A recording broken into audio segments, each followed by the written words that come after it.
데카르트가 우리에게 들려주는 삶의 두 번째 지혜 또 같이 한번 읽어보도록 하겠습니다. 시작. 진리란 오류의 반대이다. 네, 데카르트가 우리에게 두 번째 이렇게 말하고 있습니다. 진리란 오류의 반대이다.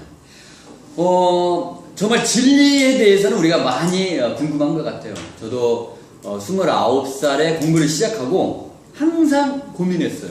진리가 무엇일까? 도대체 내가 어떻게 살아야 할지, 무엇을 하면서 살아야 할지에 대한 고민. 그게 뭐예요? 진리예요, 진리. 도대체 나는 무엇을 추구하면서 살 것인가? 나는 세상에 무엇을 내놓을 것인가? 나는 세상에 어떤 가치를 제공하는 사람이 될 것인가에 대한 고민. 그게 전부 진리란 무엇인가였어요. 진리란 무엇인가. 어떻게 보면 정말 그 오랜 세월 동안 정말 고민을 많이 했던 것 같아요. 진리란 무엇인가. 그런데요, 진리란 무엇일까요? 진리가 제가 독서하기 전에는, 사고가 열리기 전에는 제가 진리를 고정시키려고 했었어요. 저도 진리는 정해져 있다고 생각했었어요. 그러나 사고가 열리면서 진리는 유동적이라는 걸 알았어요. 유동성이 있다는 것을. 진리는 변한다는 거예요. 제가 친구 한 명을 만났는데 친구가 그래요. 자기는 자녀가 거짓말을 하면 절대로 용서를 안 한다. 막 거짓말하다 걸리면 그냥, 그 친구도 체육과 출신이에요. 막 해갖고 막 어떻게 해갖고 막 이렇게 한다고 하더라고. 그래서 제가 얘기했어요. 거짓말이 결코 나쁜 것이 아니다. 어떤 거짓말 했냐고 물어봤어요. 그랬더니 이런 얘기를 해요. 원래 PC방에 가서 1시간만 하고 오기로 했는데 2시간을 하고 온 거예요. 근데 알았어요. 아빠가 알았는데 아빠한테 와서는 1시간만 했다고 거짓말을 한 거예요. 그러니까 거짓말을 했다고 이제 막 이런 해갖고 막 이렇게 한 거예요. 그래서 제가 얘기해 줬어요. 아들이 그거 왜 거짓말 한지 아냐고.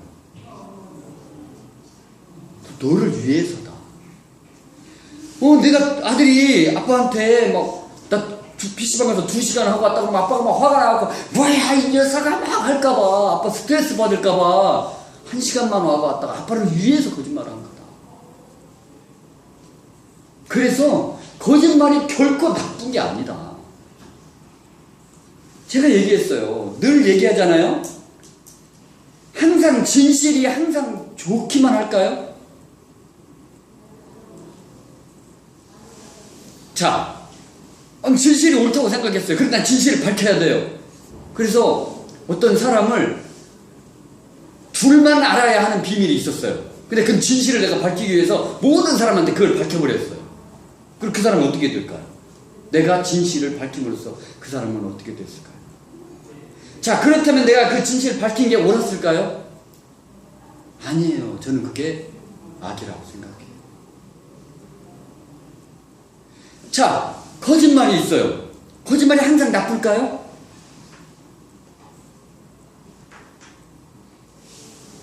자, 어떤 사람이 있었어요. 근데 그 사람이 정말 위기의 순간에 빠졌어요. 그래, 그대로 가면 어떻게 보면 정말 생명을 잃을 수 있는 상황이 벌어져요. 근데 제가 거짓말을 해줬어요. 그거 아니라고, 이쪽으로 와야 된다. 왜요? 그 사람을 살리기 위해서. 자, 그렇다면 이 거짓말이 악일까요? 이건 거짓말이 선이 된다라는 거예요. 진리가 유동적이에요. 정해져 있지 않아요. 근데 우리는 진리를 구할 때, 진리를 찾을 때 정해요. 고정시키려고 해요. 물론 세상에는 불변의 진리가 있어요. 왜냐면 태양이 동쪽에서 떠서 서쪽으로 지는 거, 이런 거는 불변의 진리예요. 그래도 이것 갖고 거짓말할 필요는 없어요. 이런 불변의 진리도 있지만, 그렇지 않은 모든 것은 무엇이 선이고 무엇이 진리냐? 그것은 상대방을 위한 건 선이고, 상대방을 위한 건 진리고, 상대방을 구렁텅이에 빠뜨리고 상대방에게 해를 끼치는 것, 이거는 악이 되는 거예요.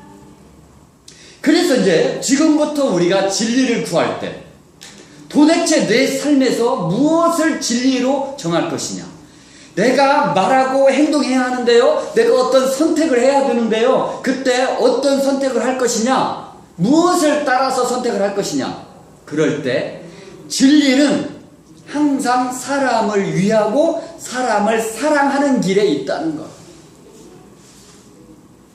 그래서 내가 선택하는데, 내가 말하고 행동하는데 선택을 해야 되잖아요. 그때 오류를 찾는 거예요. 잘못된 걸 찾는 거예요. 악한 점을 찾는 거예요. 내가 다른 사람을 힘들게 하고 어렵게 하는 점은 없는지를 살펴보는 거예요. 그래서 그거와 반대되는 게 바로 진리라는 거예요. 내가 진리를 선택할 때 그렇게 선택하면 되는 거예요. 그래서 때로는 거짓말도 진리가 될 수 있어. 때로는 악도 진리가 될 수 있어. 그래서 항상 유동적이에요. 손자병법에 보면 이런 말이 있어요. 우리 잘 아는 구절이에요. 지피지기면 백전백승이다. 적을 알고 나를 알면 백전백승이래요. 그런데 제가 손자병법을 실제로 읽어보니까 한마디가 더 붙여져 있어요. 적을 알고 나를 알고 지형을 알고 기후를 알아야 백전백승이래요. 적을 알고 나를 알았어요. 그런데요, 진흙탕에서 하는 싸움과 평지에서 하는 싸움은 달라요.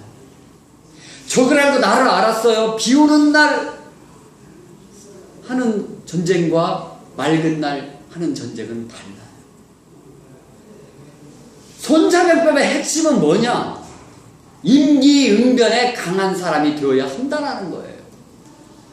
우리도 마찬가지예요. 우리가 진리를 찾아갈 때, 진리를 구해갈 때 어떤 사람이 되어야 하느냐? 임기응변에 능한 사람이 되어야 한다는 거예요. 그런데 이 임기응변은 어느 쪽으로? 사람을 살리고 사람을 위하고 사람을 구하는 쪽. 사람에게 용기를 주고 사람에게 희망을 주고 사람에게 생명을 주는 쪽으로 돌아가야 한다는 거예요. 그러면 확실해요. 그게 바로 진리예요. 오늘 데카르트는 진리란 오류의 반대라고 그랬어요. 그 진리를 어떻게 구할 거예요? 늘 사람을 사랑하고 사람을 위하는 방향으로 진리를 선택하면 저는 정확하다고 생각합니다. 이상입니다. 감사합니다.